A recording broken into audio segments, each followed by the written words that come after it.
क्लेशनाशाय गोविन्दाय नमो नमः। नमः परमहंसास्वादितचरणकमलचिन्मकरन्दाय भक्तजनमानसनिवासाय श्रीरामचन्द्राय। वागीशायस्य वदने लक्ष्मीर्यस्य च वक्षसि यस्यास्ते हृदये संवित् तं नृसिंहमहं भजे। गुरुर्ब्रह्मा गुरुर्विष्णुर्गुरुर्देवो महेश्वरः गुरुस्साक्षात् परब्रह्म तस्मै श्रीगुरवे नमः। भगवत चरण कमलानुरागी सभी आत्मीय प्रिय प्रभु प्रेमी जन, आप सभी को मेरा प्रणाम वंदन, सबका अभिनंदन। भगवान की मंगलमयी कृपा करुणा से मानव जीवन का सर्वोच्च लाभ हम सभी लोग प्राप्त कर रहे हैं और उसकी मंगलमयी यात्रा में हम लोग गीता चिंतन कर रहे थे। 2 फरवरी से कुछ अन्य कार्यक्रमों के कारण इस गीता चिंतन की यात्रा कुछ दिन स्थगित थी। आज से पुनः सुचारू यात्रा प्रारंभ हो रही है। हमने 7 दिन तक संक्षेप में कुछ गोपी गीत पर भी चिंतन किया। आप सब लोग प्रायः लोग उसमें जुड़े, मेरे ऊपर आप सबका अनुग्रह है। और हम लोग गीता की चिंतन की मंगलमयी यात्रा में जिस दिन हम लोगों ने 2 तारीख को चिंतन किया था, उस समय 9वें अध्याय के 20वें श्लोक तक की चर्चा की थी। और उस 20वें श्लोक में भगवान ने जो यज्ञ यागादि के द्वारा अपनी कामनाओं की पूर्ति अथवा स्वर्ग सुख की इच्छा वाले साधकों का वर्णन किया और भगवान ने कहा कि वे उस विशाल स्वर्ग को चाहते हैं और वहाँ के भोगों को भोगते हैं। और वह भोगों को भोगने के बाद फिर वहीं वो लोग रहते हैं या नहीं रहते हैं, क्योंकि एक बार स्वर्ग का सुख मिला, विशाल भोग मिला, आनंद मिला, लेकिन फिर उनका स्वर्ग में स्थायित्व रहता है कि नहीं रहता है। तो इस बात को भगवान अब 21वें श्लोक में बहुत स्पष्ट तरीके से कहते हैं।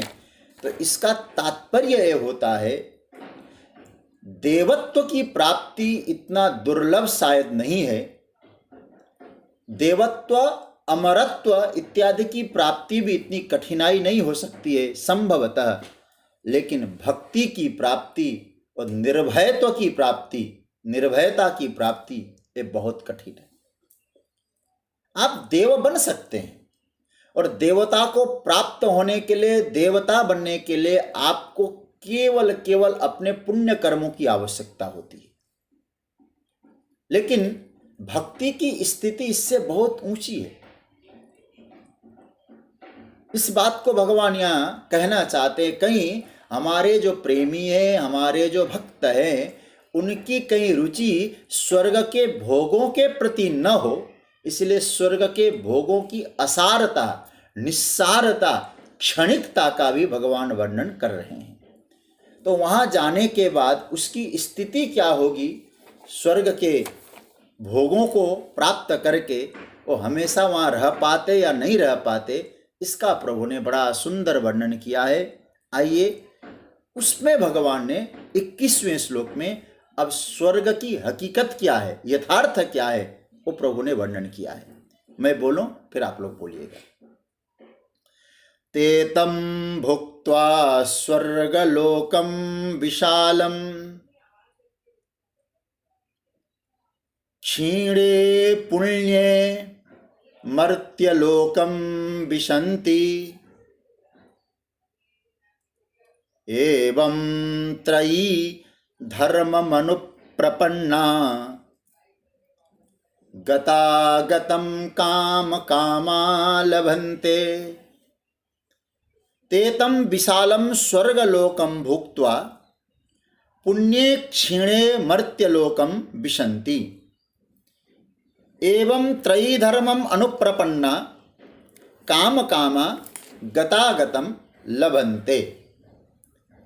बड़ा सुंदर सूत्र दिया ठाकुर जी ने।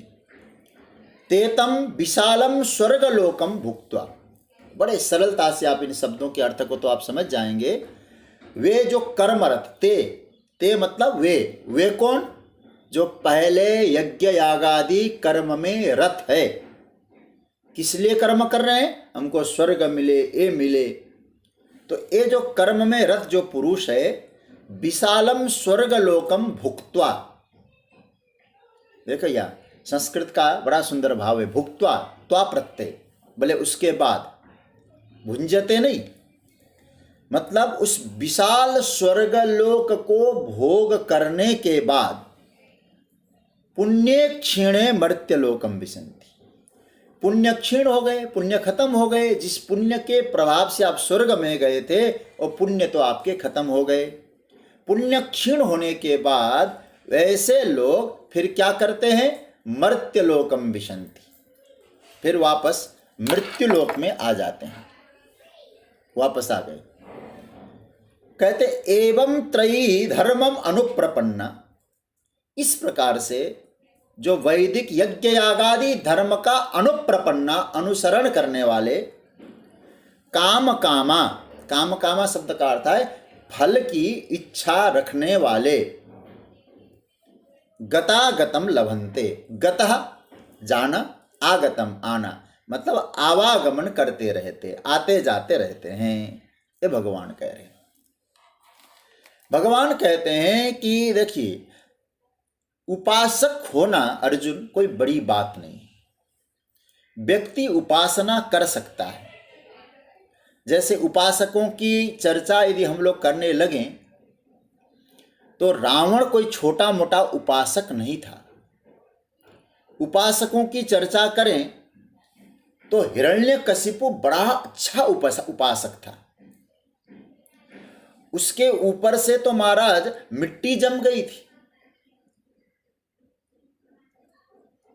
ब्रह्मा जी को विवश होके आना पड़ता है। तो इसका मतलब है कि आप लोग ये समझ लें कि उपासना करना केवल हम ही लोग जानते हैं। बड़े बड़े यज्ञ कर सकते हैं और यज्ञ में अपना सर की आहुति देने को भी रावण तैयार बैठा है। लेकिन भगवान ये कहना चाहते हैं कि भाई इस उपासना करके, यज्ञ करके तुम चाहते क्या हो? बोले वस्तु। क्यों चाहते हो वस्तु? बोले जीवन निर्वहन करने के लिए, आनंद लेने के लिए, मौज प्राप्त करने के लिए, अथवा समाज में प्रतिष्ठा को पाने के लिए आप कर्म कर रहे हैं, यज्ञ याग आदि कर रहे हैं।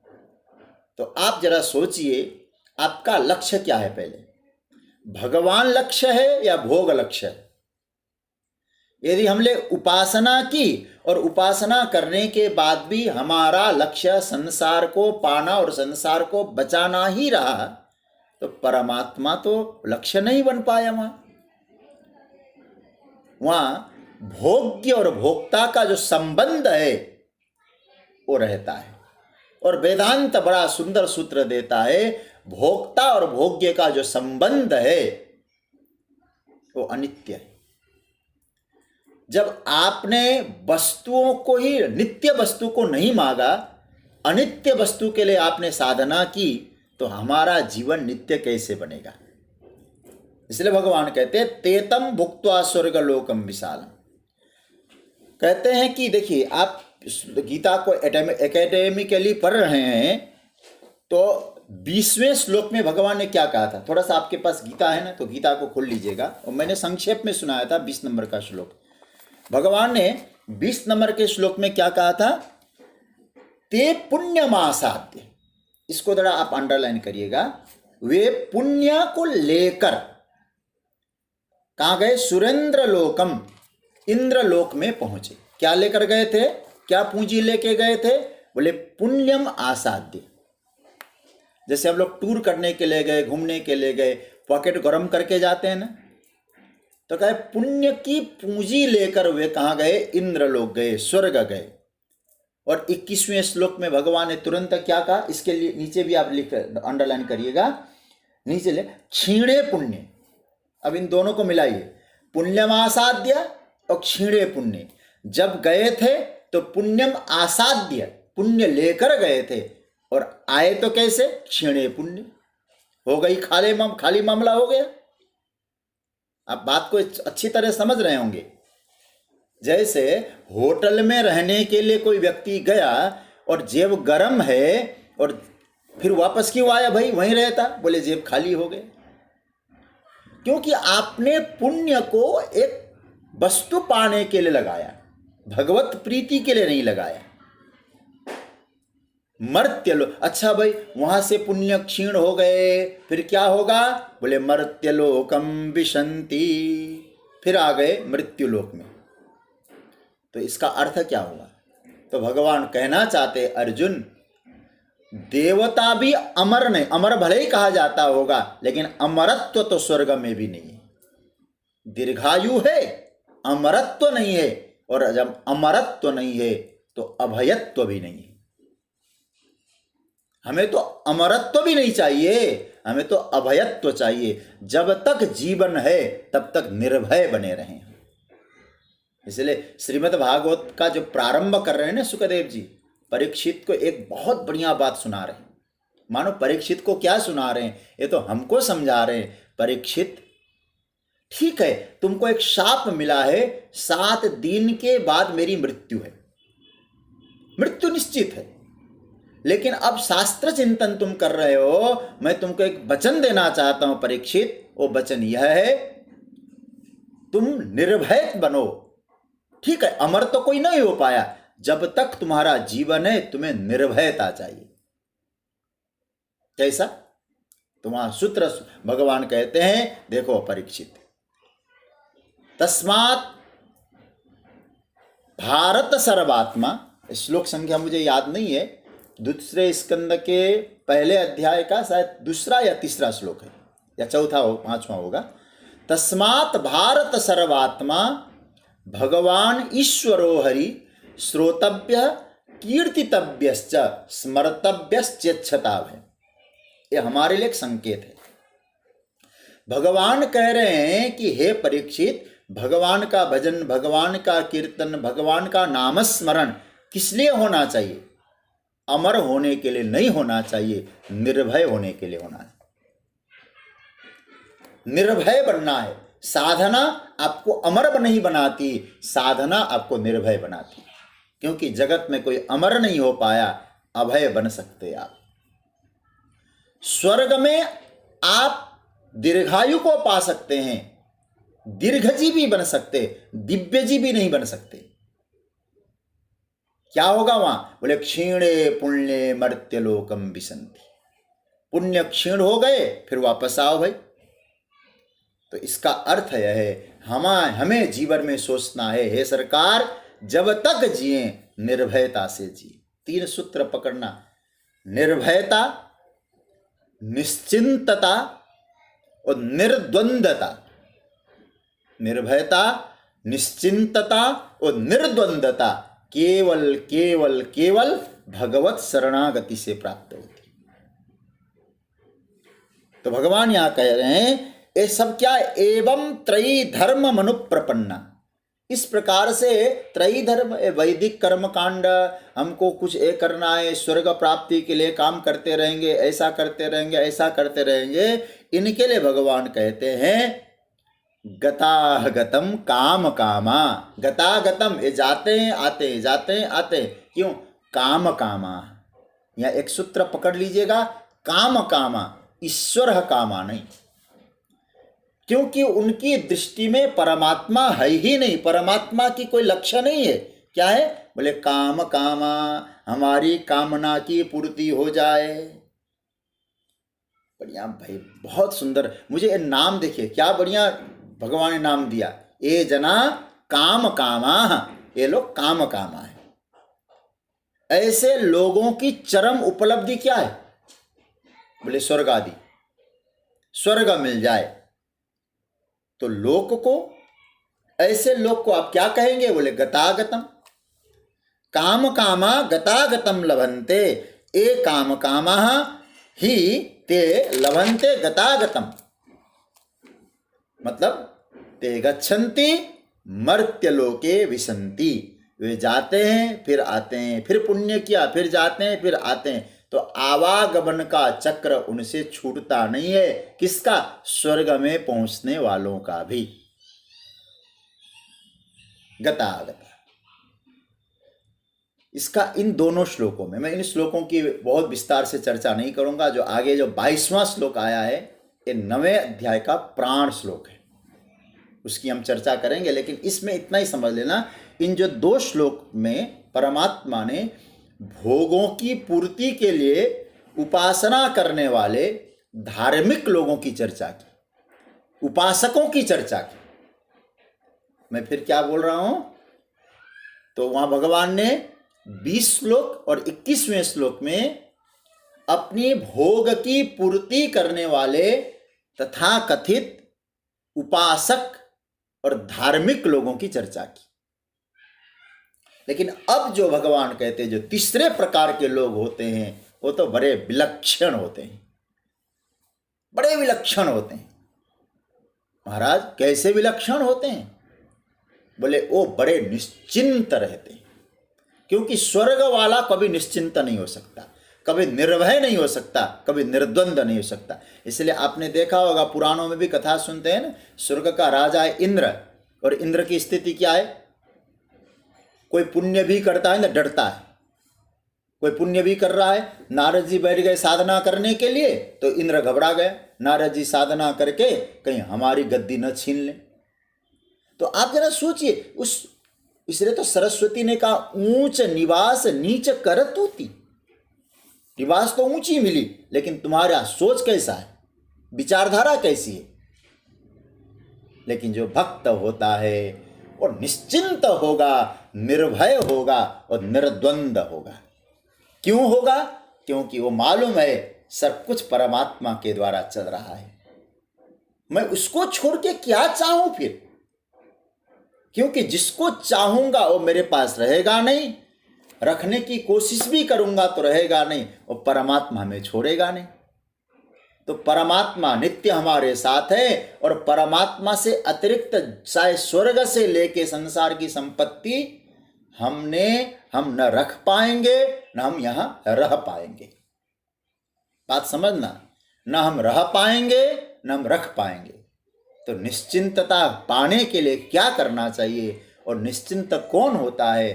अब आगे भगवान ने 22वें श्लोक में ऐसा मंत्र दिया है, और सज्जनों में इतना कह सकता हूं, इस मंत्र की गहराई में उतर के आप लोग चिंतन करिएगा, निश्चित रूप से एकदम 100% आपको भीतर से ऊर्जा प्राप्त होगी, और ऐसी दिव्य ऊर्जा आपको मिलेगी, आपको लगेगा कि बहुत निश्चिंतता आ गई। अब बलिहारी श्लोक पर तो हमारे महापुरुषों के भक्तों के मुंह के जवान में श्लोक है, मुंह पे श्लोक रहता है, इसका चिंतन करते रहते हैं। बहुत मतलब ऐसा शिरोमणि श्लोक है, और इसको याद भी करिएगा।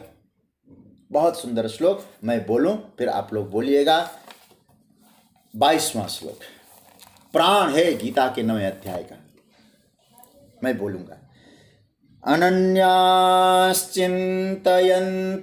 माम् ये जना पर्युपासते तेषां नित्याभियुक्तानां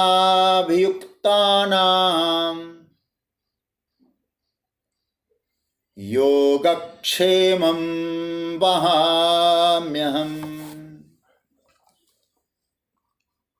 अर्जुन, अब जो विलक्षण लोगों की मैं चर्चा कर रहा हूं, कौन है? ये जना अनन्या चिंतयन्तः मां पर्युपासते तेषां नित्याभियुक्तानां योगक्षेमम अहम वहामि।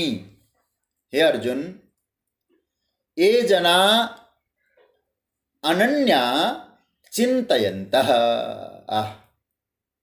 बड़ा बल मिलता है इन श्लोकों से। भगवान कह रहे हैं अर्जुन, जो लोग परमात्मा का अनन्य भाव से चिंतन करते रहते हैं, चिंतन करते हुए माम पर्युपासते, भगवान कहते हैं अनन्य भाव से चिंतन करते हुए जो लोग मेरी उपासना करते हैं, मेरी आराधना करते हैं, वे कौन? तेसाम नित्याभियुक्ताना, वे हमेशा मुझ परमेश्वर से जुड़े हुए लोग हैं। उन लोगों का, उन भक्तों का योगक्षेमम अहम वहामि, योग और क्षेम को मैं उठाता हूं, मैं कैरी करता हूं। भक्त की स्थिति आप लोगों ने 13वें श्लोक में शायद पढ़ा था ना, महात्मानस्तु माम पार्थ दैवीं प्रकृतिमाश्रिता भजन्त्यनन्य मनसो ज्ञात्वा भूतादिमव्ययम्। 13वें श्लोक में भगवान ने महात्माओं की प्रकृति का वर्णन किया था। दैवीं प्रकृतिमाश्रिता, दैवी प्रकृति का आश्रय लेते हैं। और यहाँ भक्त की स्थिति। अब थोड़ा सा हम लोग कुछ चिंतन की यात्रा को आगे बढ़ाएं। सज्जनों, आप लोग नोट करें, भगवान ने यहाँ 2 प्रकार के लोगों का वर्णन किया है। अभी 2 श्लोक जो आए वो श्लोक थे 20 और 21 श्लोक। इन श्लोकों में भगवान ने एक प्रकार के साधकों का वर्णन किया। बुराई नहीं है, ध्यान देना पहली बात। और अब जो भगवान वर्णन करने जा रहे हैं दूसरे प्रकार के साधक। जो पहले वाले साधक थे, उन साधकों को हम एक नाम दे सकते हैं, कर्माश्रित साधक। अब जो साधकों का वर्णन हो रहा है उनको हम लोग नाम दे सकते हैं ईश्वराश्रित साधक। कर्माश्रित और ईश्वराश्रित। एक को केवल कर्म पे पूर्ण विश्वास है और एक को परमात्मा में अनन्य भाव से विश्वास है। देखिए, जो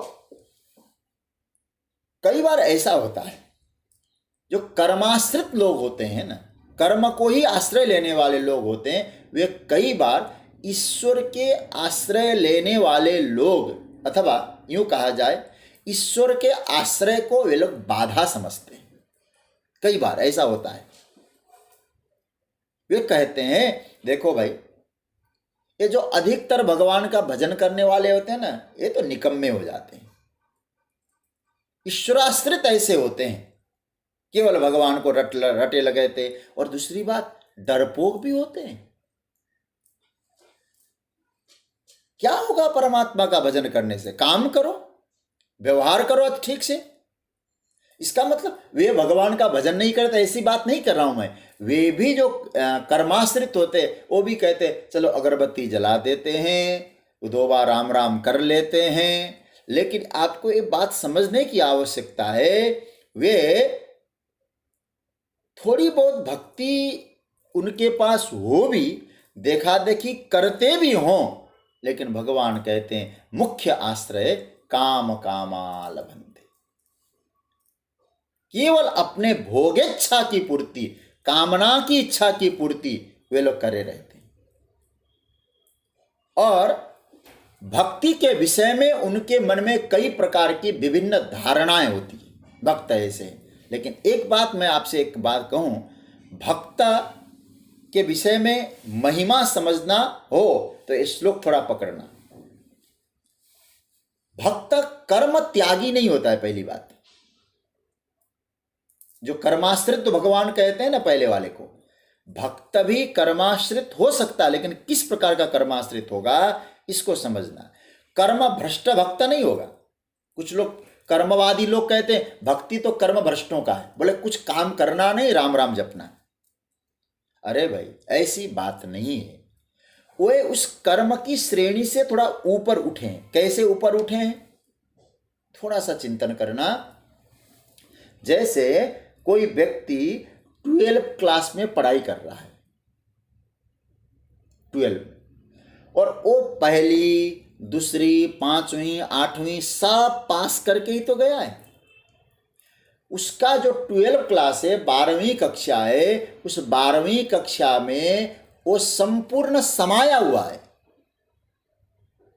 ये नहीं कि 12वीं कक्षा में गया और जाने के बाद फिर वही ढोका ढो रहा है। कौन से? बोले 8वीं के किताबों को ढो रहा होगा, 5वीं के किताबों को ढो रहा होगा। बोले नहीं, वह 5वीं और 8वीं का ध्यान क्यों देगा भाई आप? क्योंकि वहां से ऊपर उठ चुका है। हाँ, उसके ज्ञान में समाया हुआ जरूर है। ऐसे ही भक्ति की कक्षा को आप समझना थोड़ा सा। एक कर्म कक्षा से ऊपर की कक्षा है भक्ति की कक्षा। यहां एक बात आप समझ लेना, काम का जो भाव है, कर्म का जो भाव है, कर्म नहीं करता ऐसा नहीं है। कर्म उसका भक्ति में समाहित है।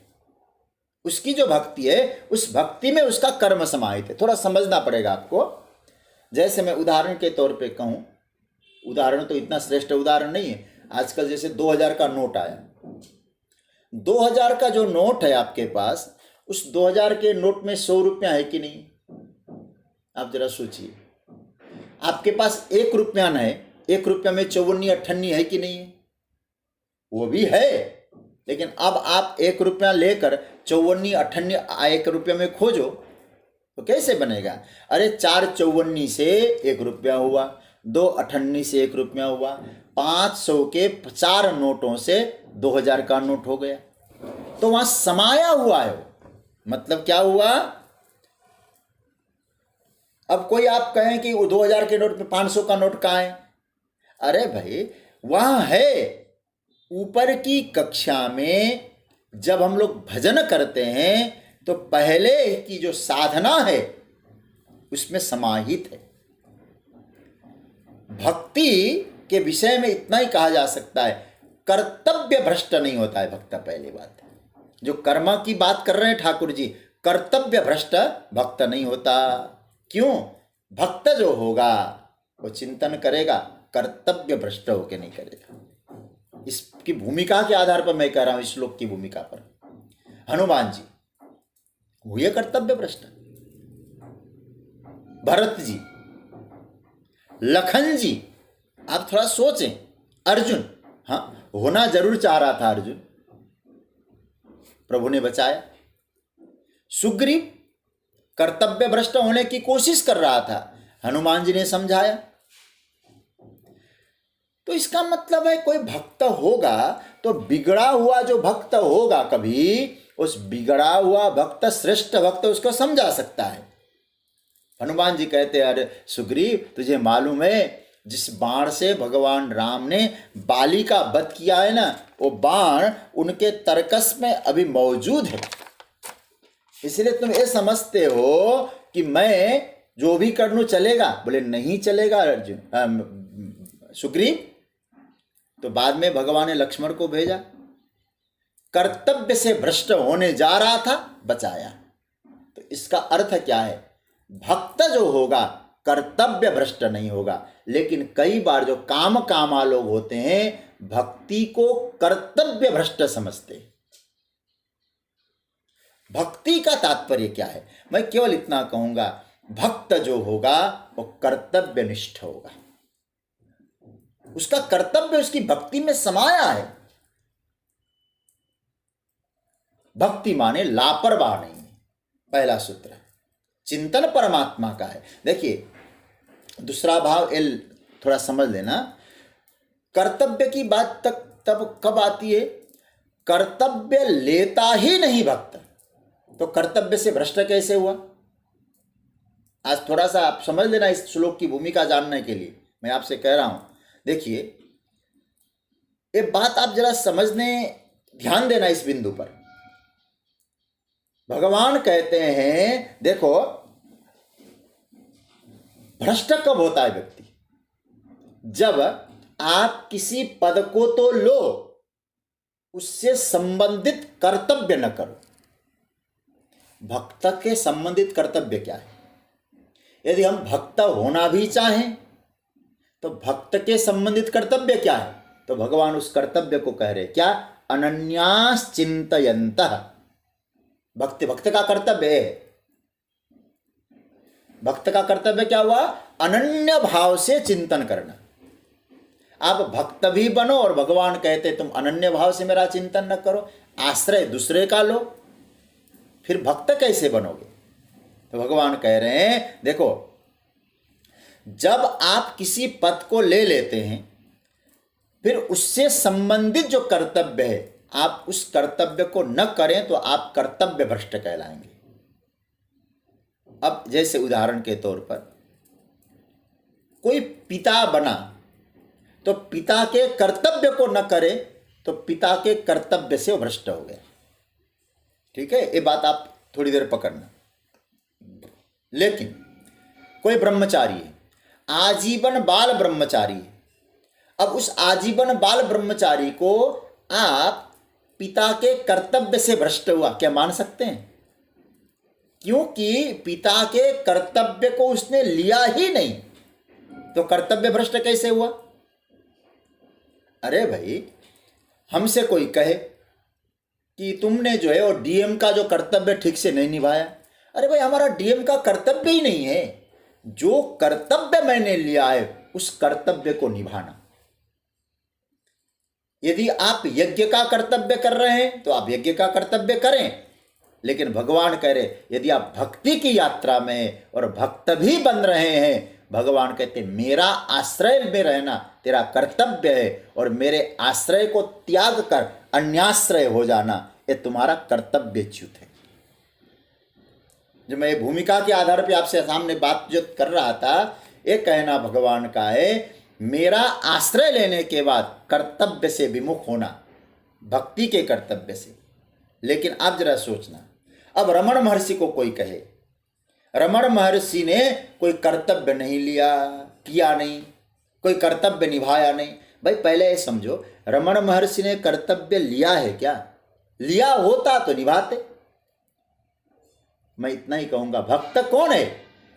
कर्तव्य और पद, कर्म और पद दोनों को समझना। भक्त कर्म नहीं छोड़ता है, पद छोड़ता है।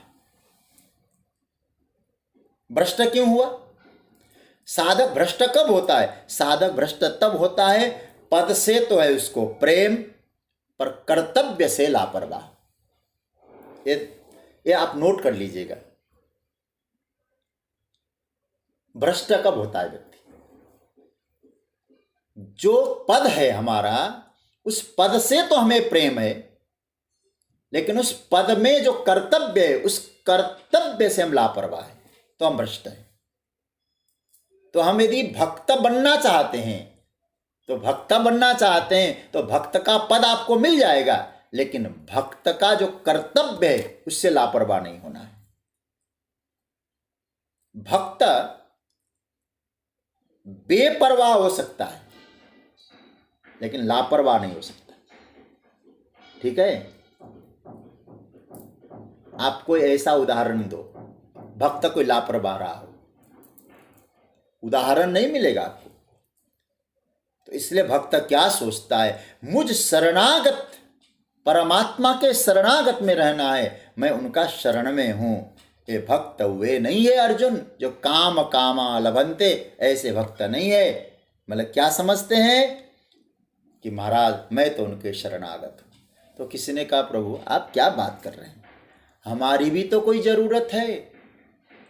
अरे भाई, जब जीवन मिला है तो मनुष्य शरीर धारण किया है, तो अपना शरीर है, रहने के लिए घर चाहिए, कभी कभी रोग यूँ हो जाएं तो कुछ डिपॉजिट भी चाहिए, हाँ?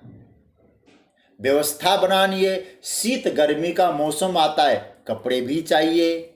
और आप कहते हैं कि भाई जो भक्त है वो बिल्कुल मेरा चिंतन करता अनन्य भाव से, बाकी कुछ सोचता ही नहीं है। तो मेरी जरूरत तो पूर्ण करना हो ना प्रभु, कैसे करूं? तो भगवान यहां कहते हैं मैं क्यों खड़ा हूं तुम्हारे लिए। हिम्मत वाली बात है, ये बहुत हिम्मत की बात है। जो इस श्लोक को समझते हैं वो बहुत हिम्मती है। भगवान कहते हैं मुझे देख, मैं क्यों खड़ा हूं तुम्हारे सामने? भगवान कहते क्यों खड़े हैं? बोले मेरा तू चिंतन करने बैठ, तुझे मैं संभालता हूं। ऐसा आश्वासन कहाँ मिलेगा? हमारा गोविंद दे सकता है, कन्हैया दे सकता है। तेरा काम तू अपना कर्तव्य कर। तू भक्त है तो भक्ति का कर्तव्य क्या है? अनन्यास चिंतयन्तो माम ये जना पर्युपास। तेरा कर्तव्य मेरा अनन्य भाव से चिंतन, तो तेरी जरूरत को मैं पूर्ण करूंगा। और उपनिषद ने बहुत बढ़िया बोला है महाराज, एको बहुनाम यो विदधाति कामा। आज तक आपकी इच्छा किसने पूर्ति की है? ये तो भगवान कहते तुम सचते देवताओं ने पूर्ति की। देवताओं के माध्यम से मैं ही तो पूरा कर रहा हूं, लेकिन हम लोग उस परमात्मा को भूल गए और भक्त तो बनना चाह रहे हैं लेकिन कर्तव्य से पतित हो गए। प्रधानमंत्री का पद तो चाहते हैं लेकिन प्रधानमंत्री के कर्तव्य से हमको लापरवाह है। ऐसा जीवन नहीं होना चाहिए। तो प्रभु कहते हैं अनन्यास चिंतयन्तः। तो क्या होगा प्रभु? एक अंतिम वाली पंक्ति पूरा पकड़ना, अभी तो बहुत विस्तार से मैं व्याख्या करूंगा इस श्लोक की। क्या लिखा? योगक्षेमम वहाम्यहम्। ये तो ऐसा मंत्र है जी, ये मंत्र जीवन में उतर जाए तो भक्त की तो स्थिति कितनी श्रेष्ठतम व्यवस्था में पहुंच सकती है। ये इतना दो सूत्र उतर जाए, बस क्या कहा जाए। सीरियस बहुत बढ़िया मामला है। एक बात और कहूं, इस श्लोक पर तो आपने कई बार कथाएं भी सुनी होगी। आज जो गीता का चिंतन करते हैं ना, उन्होंने कथा सुनी होगी, नहीं सुनी हो तो मैं सुना देता हूं। कि कहते हैं कि एक टीका है, मैंने वो टीका का दर्शन नहीं किया लेकिन मैंने सुना है गुरुजनों से कि जगन्नाथ टीका है गीता पर। वो टीका लिखी थी पंडित जगन्नाथ जी ने। वो थे उड़ीसा, पुरी के आसपास उनका स्थान था। ये सच्ची घटना संभवतः आप लोगों ने कभी सुनी होगी।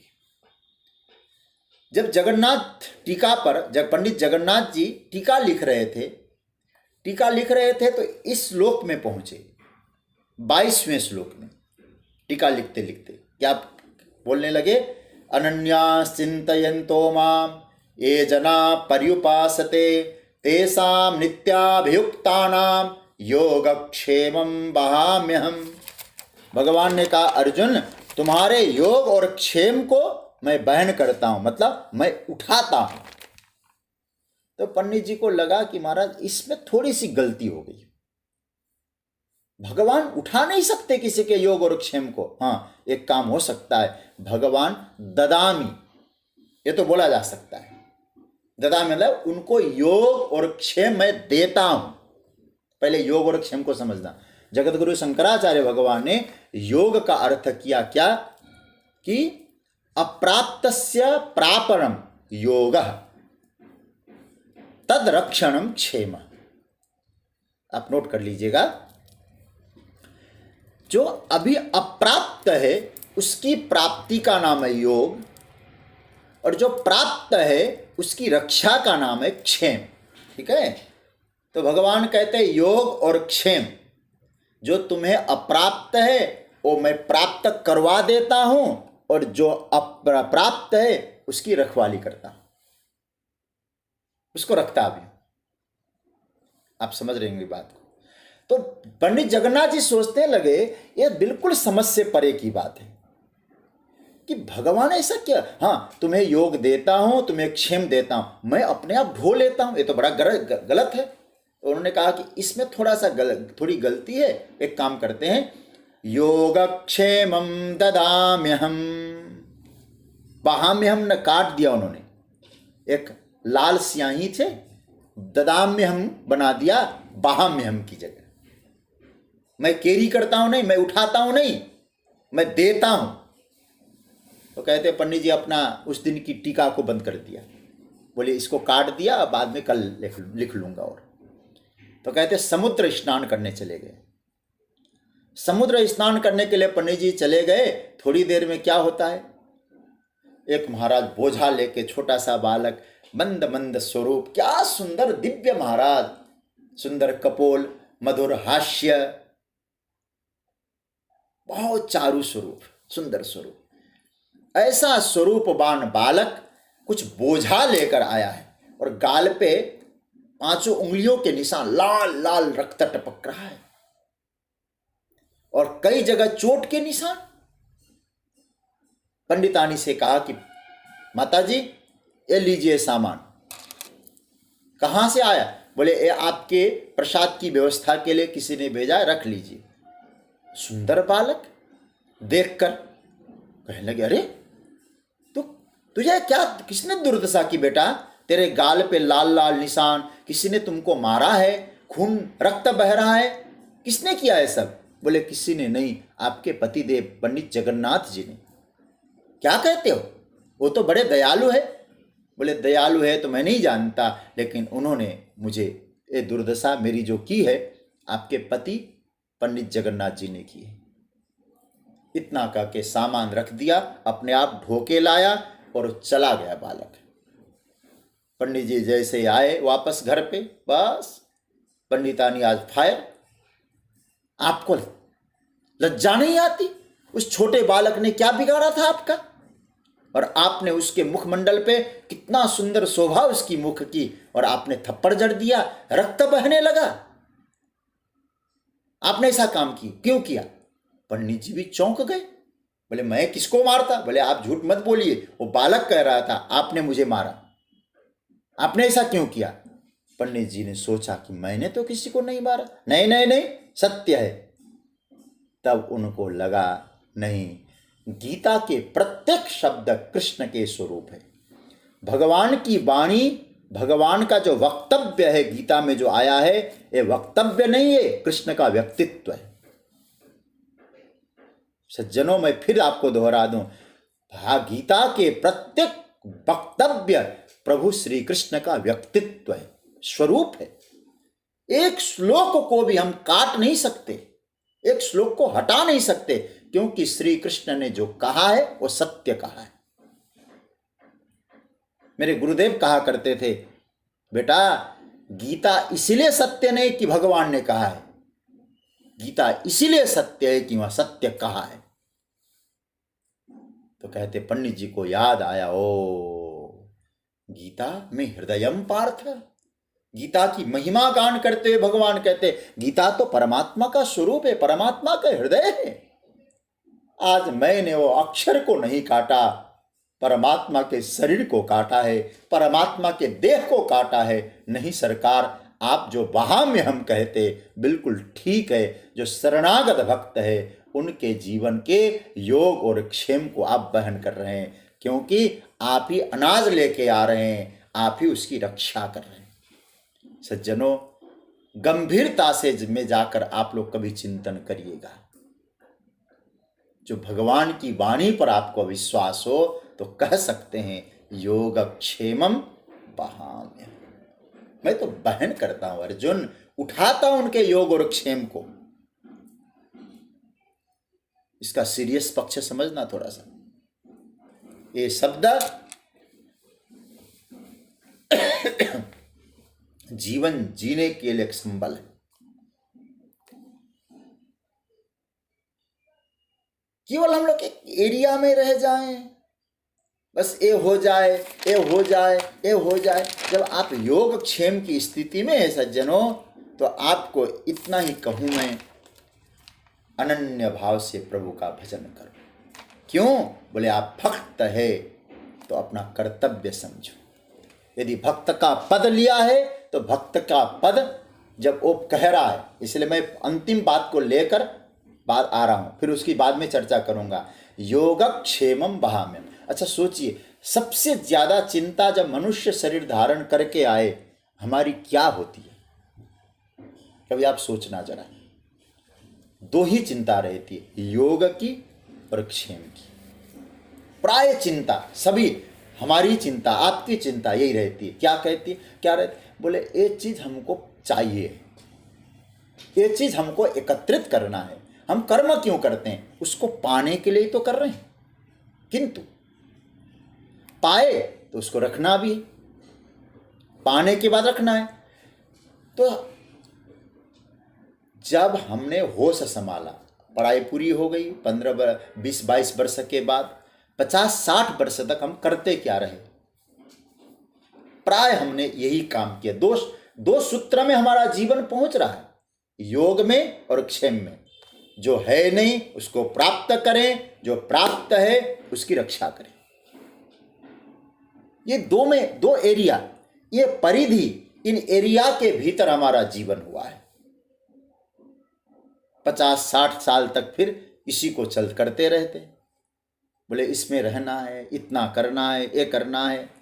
अब यहाँ थोड़ा सा आप ये चिंतन ये करना होगा हमें कि भाई यदि हमको यही करना है, योगक्षेम की चिंता करना है, तो भगवान क्या कहते हैं? यदि ठीक है तुम वहां कर्तव्य से पतित तो न हो, लेकिन तुम्हारे योगक्षेम कोई तैयार बैठा है कराने को। वो क्या कह रहा है? बोले तू एक काम कर, तेरे योग और क्षेम को मैं वहन करता हूं। क्या करना है? अनन्या चिंतयन्तः, अनन्य भाव से तू मेरा चिंतन कर। अनन्य भाव से चिंतन करने का मतलब क्या है? कि जो तुम्हारे चिंतन है, किस चीज का चिंतन? योग और क्षेम का चिंतन है, उसको छोड़ दे। चिंतन केवल प्रभु के लिए कर। तो महाराज यदि मैं आपका चिंतन करूंगा तो मेरा योग और क्षेम का चिंतन कौन करेगा? आपको भगवान की वाणी पर विश्वास है तो आप कह सकते हैं मेरा चिंता करने वाला वो बैठा है, मुझे उसका चिंतन करना है। मैं कभी कभी अनुभव करता हूं इस बात को, और मैं आपको क्या कहूं, कोई न परिश्रम है, न कुछ है, न मुझे शास्त्र का ज्ञान है, न मतलब ठीक है जो महापुरुषों से सुनता हूँ, थोड़ा बहुत बुद्धि से चिंतन होता है, लेकिन कभी कभी सोचता हूँ न कोई फैक्ट्री है, न कुछ है, चकाचक जहाँ जाता हूँ इतनी सुंदर व्यवस्था ठाकुर जी ने की, और शायद घर के लोग इतना सुंदर भोजन नहीं करते होंगे, मुझे रोज इतना सुंदर पकवान खाने को मिलता है। कभी कभी लगता है हमें तो अभी साधना भी नहीं की, केवल सुबह शाम जो समय मिलता है उसका चिंतन में लगे रहते हैं। तो समझना कितना ख्याल रखता है अपने शरणागतों का। पूज्य डोंगरे जी महाराज से किसी ने कहा, महाराज जी सब लोग भजन करने लगे, केवल प्रभु का चिंतन करने लगे, तो फिर संसार कैसे चलेगा? काम धाम तो छूट जाएगा।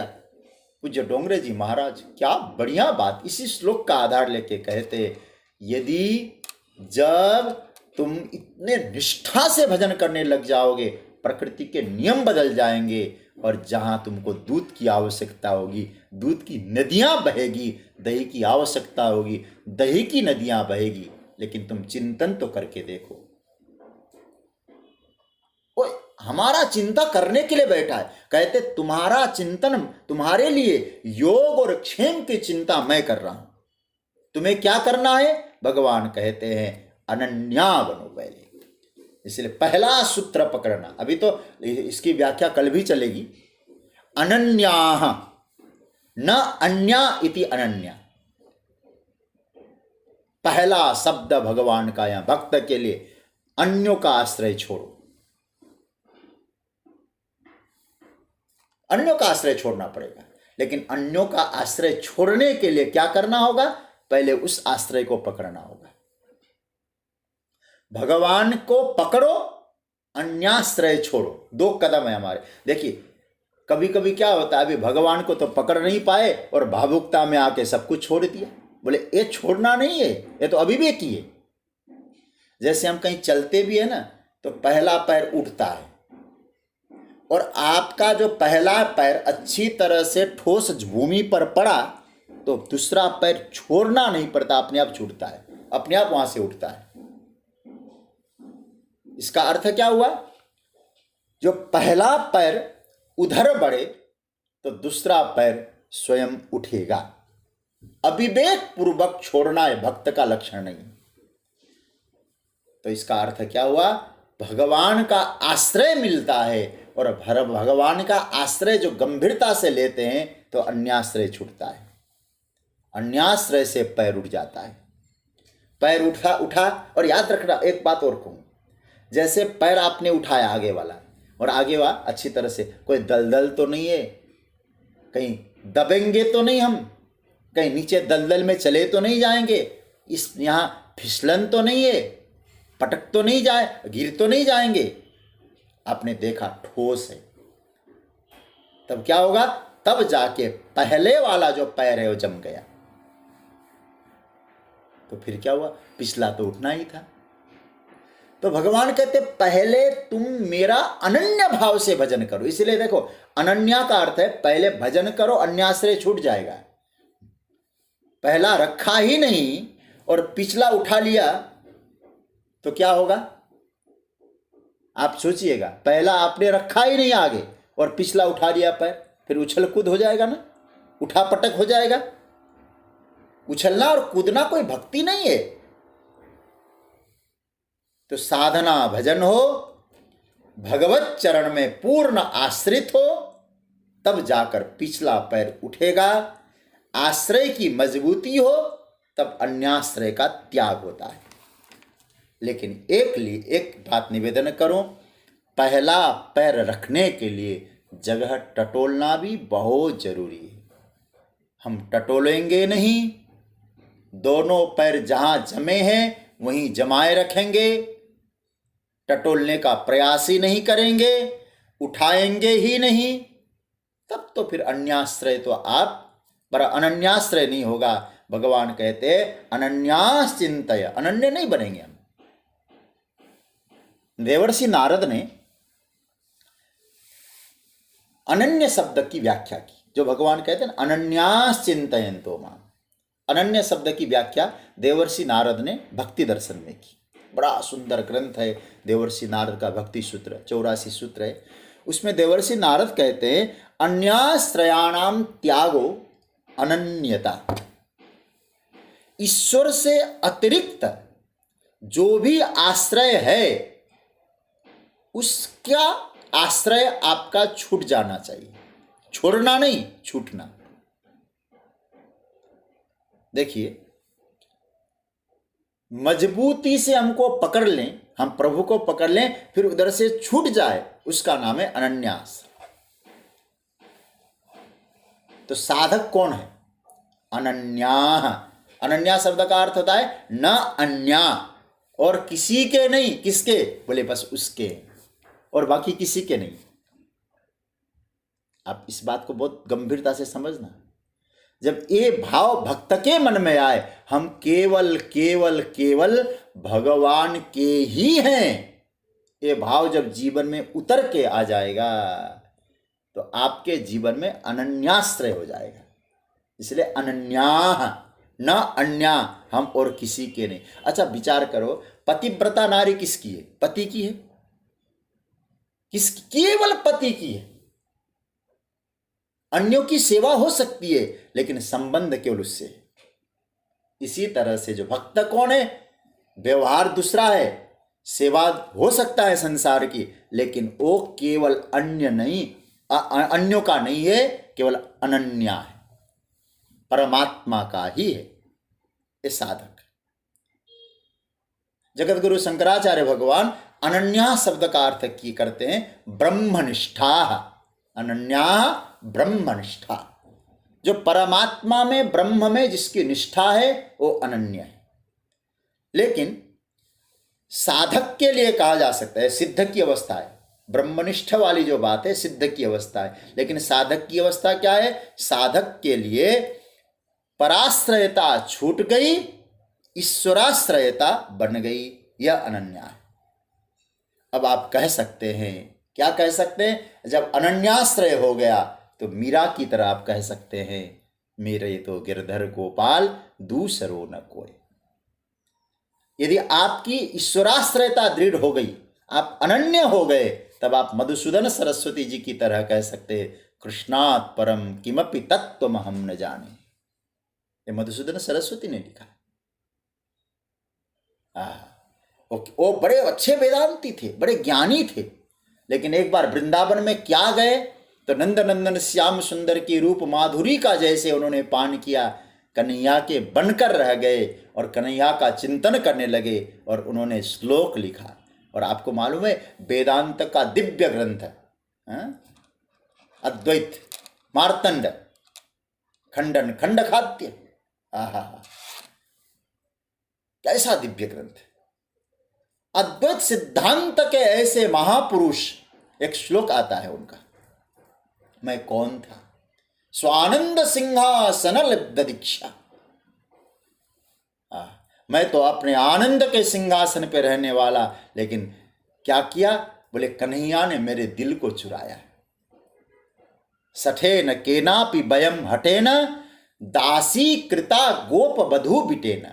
गोपियों के, ब्रजांगनाओं के वस्त्रों को चुराने वाले नंदनंदन श्याम सुंदर ने मेरे चित्त को ऐसा चुरा दिया कि मैं वेदांत का सिंहासन से तो भ्रष्ट हुआ, लेकिन श्री कृष्ण के चरणों का आश्रय मिला।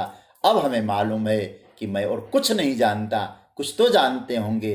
तब वो कहते हैं, वंशी विभूषित करार नवनीरदाभात पीतांबरात अरुण बिंब फलाधरोष्टात पूर्णेन्दु सुंदर मुखात अरविंद नेत्रात फिर कृष्णात परम किमपि तत्वमहम न जाने। कहा होगा किसी ने ब्रह्म तत्व के विषय में, ये ब्रह्म है, ये आत्म तत्व है, मैं तो केवल एक ही तत्व जानता हूँ, मेरी दृष्टि से वो तत्व है कृष्ण तत्व, उसके बिना हम कुछ नहीं जानते। ये कब घटित होता है सज्जनों? ये तब घटित होता है जब आपके ईश्वराश्रयता दृढ़ हो गई, पराश्रयता मिट गई। उसके बाद आप मीरा की तरह कह सकते हैं। मेरे बारे में भगवान कहते हैं कि हे अर्जुन, इस तरह से अनन्याः, जो अनन्य भाव से मेरा चिंतन करता है, मेरे में जो आश्रित है, वो क्या करते हैं अर्जुन, जानते हो? अर्जुन ने पूछा, प्रभु आप ही बताइए क्या करते हैं? माम चिंतयन्त माम पर्युपासते, वे मेरा चिंतन करते हैं और क्या करते हैं? मेरी ही उपासना करते हैं। मेरा चिंतन होता है, मेरी उपासना हो, लेकिन चिंतन कैसा? अनन्याः। फिर पकड़ लो, अनन्याः। घोंसले पे बड़ा हुआ शिशु पक्षी किसका चिंतन करेगा? अपनी माँ का, जो अनन्या है और कोई नहीं उसका। यही तो कहा जाता है कि सरकार तेरे लिए बहुत और होंगे, लेकिन मेरे लिए तू है बस।